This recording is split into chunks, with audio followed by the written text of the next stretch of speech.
Zoom, इसको देखो। आयशा टाकिया इन दिनों एक बार फिर चर्चा में है। इस बार अपनी शादी को लेकर नहीं बल्कि अपनी फिल्मों की वजह से। जिस स्पीड से आयशा काम कर रही हैं, उससे अंदाजा लगाया जा सकता है कि उन्हें हर फिल्म के मुताबिक अपने लुक को कई बार चेंज करना पड़ता होगा। लेकिन इसके लिए आयशा को ज्यादा मेहनत नहीं करनी पड़ रही, क्योंकि उनकी दोस्त निशा जामवाल उनकी मदद कर रही हैं। और इसमें तो कोई शक नहीं कि आयशा तो वही पहनती हैं जो उन्हें पसंद हो। आयशा टाकिया की परफॉर्मेंस को हमेशा तारीफें मिली हैं, लेकिन जहां बात आए ड्रेसिंग सेंस की तो वो आ जाती हैं सभी के निशाने पर। फिर भी बेफिक्र आयशा ने एक बार कुछ पहनने की ठान ली तो उन्हें कोई नहीं रोक सकता, और यही जताया उन्होंने निशा जामवाल की नई कलेक्शन लॉन्च पर। जो मैंने पहना है लोगों को कभी कभी पसंद नहीं आया है, कभी बहुत पसंद आया है। I think at the end of the day everyone has an opinion, there always opinions are free, so everyone has one and it's completely okay if someone thinks what I am wearing is good और bad. कुछ भी हो, आयशा ने अपने style की छाप तो छोड़ी ही है हमारे सोशलाइट्स पर, जिनमें शामिल है किम शर्मा भी।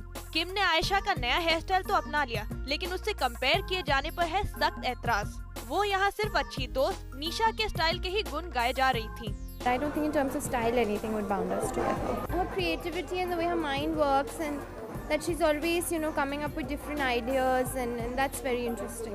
मैं जब बैंकॉक गई, मैंने काफ़ी वहाँ की लड़कियों को देखा और मुझे बहुत अच्छा लगा। I said I must try this and I'll try it for a movie, और किया मैंने, और it really worked. A lot of people hated it, a lot of people loved it, but the point is that I liked it.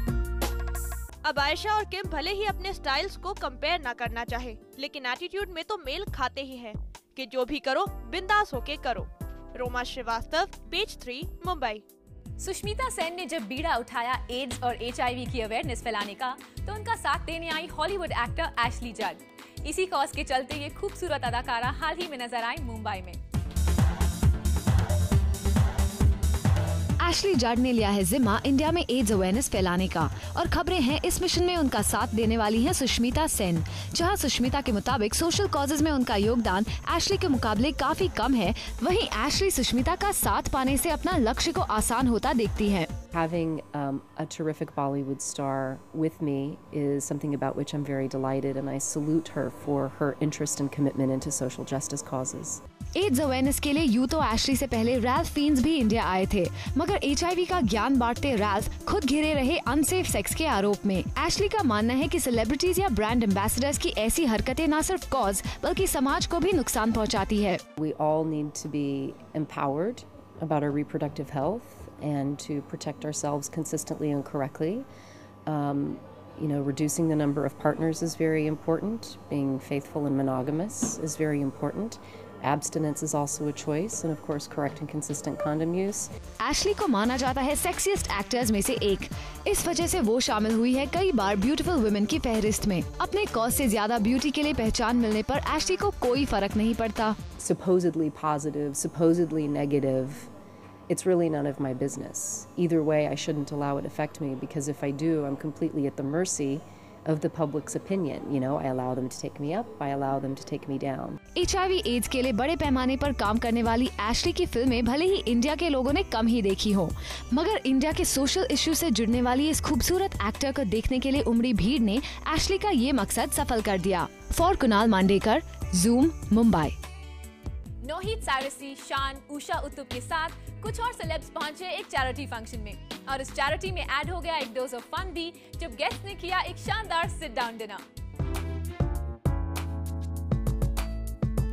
Nohit साइरसी भी charitable कामों में दूसरे stars से पीछे नहीं। ये अलग बात है कि हाल में रिलीज फिल्म अनवर के साथ दोबारा लाइमलाइट में आने के बाद उनका चैरिटी वर्क आ रहा है लोगों की निगाह में। मैं बहुत ही ज़्यादा क्वाइट लड़की हूँ, आप देखिए मैं I may be very loud like that, but मैं कुछ अनाउंस नहीं करती हूँ ज़्यादातर, सो इसीलिए शायद आप लोग नोटिस कर रहे हो मुझे यहाँ पे, but otherwise well I try and get associated with as much as I can. हमेशा से ये देखा गया है कि बॉलीवुड स्टार्स के साथ जुड़कर कई चैरिटेबल कॉजेज पहुंचते हैं ज्यादा से ज्यादा लोगों तक, और स्टार्स चाहते हैं इन्हें सब के लिए और भी एंजॉयबल बनाना। मैं जब आई मुझे लगा कि it's going to be sit down dinner जहाँ पे वो लोग एक्सप्लेन करेंगे, probably talk about the stats and this and that, but it's turned out to be a complete entertaining event and I am just glad to be here. Support किए हैं उनके लिए, बस हम थोड़ा सा गाना हंसी मजाक कर रहे हैं और having a light entertainment for them. I'm always there to do something like this because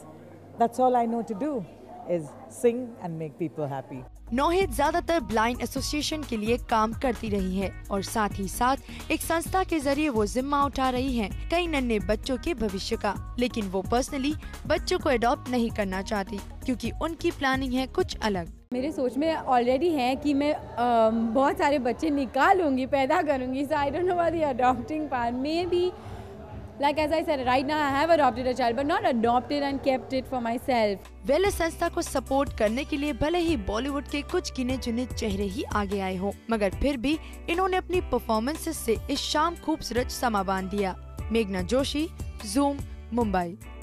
Akshay Kumar सचमुच में है खिलाड़ियों के खिलाड़ी। उन्होंने कम एक्शन फिल्में नहीं की हैं और अब तो वो एक कंप्यूटर गेमिंग ब्रांड के एम्बेसडर भी बने हैं। लेकिन अब उन्होंने हद ही कर दी है। अक्षय ने अब सीखी हैं 2 और मार्शल आर्ट फॉर्म्स जिनके नाम है पाको और यामाकुजी। ऐसे में अक्षय आप हीरो कम और एक्शन स्टंटमैन ज्यादा लगते हैं।